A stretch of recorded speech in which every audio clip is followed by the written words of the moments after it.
কথা ছিল রোহিঙ্গাদের প্রত্যাবাসন, কিন্তু বাস্তবে ঘটছে উল্টোটা। বরং নতুন করে শত শত রোহিঙ্গা ঢুকছে বাংলাদেশে। এতে নতুন সংকটে পড়ছে দেশ।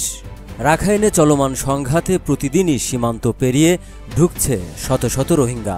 গত ৫ আগস্টের পর থেকে প্রায় ১,১৮,০০০ নতুন রোহিঙ্গা আশ্রয় নিয়েছে কক্সবাজার শিবিরে।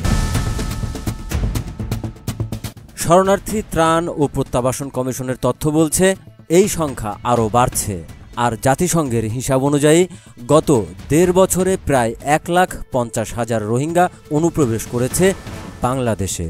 সীমান্তে বেড়েছে উদ্বেগ। টেকনাফ ও উখিয়ায় চরম চাপ সৃষ্টি হয়েছে মানবিক সহায়তা ব্যবস্থায়। রাখাইনে সংঘর্ষ, খাদ্য সংকট ও নিরাপত্তাহীনতায় বাধ্য হয়ে পালিয়ে আসছে রোহিঙ্গারা। তাদের মধ্যে নারী ও শিশুর সংখ্যাই বেশি। এই পরিস্থিতিতে প্রত্যাবর্ষণের পরিবর্তে বিপরীতমুখী চিত্রই দেখা যাচ্ছে।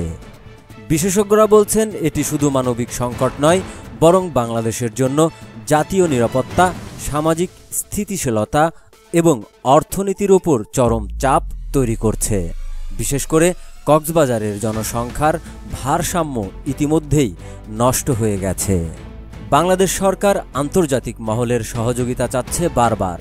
বাংলাদেশ আর রোহিঙ্গা নিতে পারবে না, তবুও অনুপ্রবেশ থেমে নেই।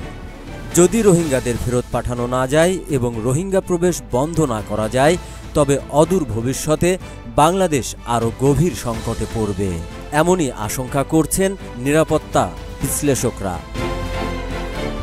এখন দেখার বিষয়, আন্তর্জাতিক সম্প্রদায় এই সংকট নিরসনে কতটা কার্যকর ভূমিকা রাখতে পারে।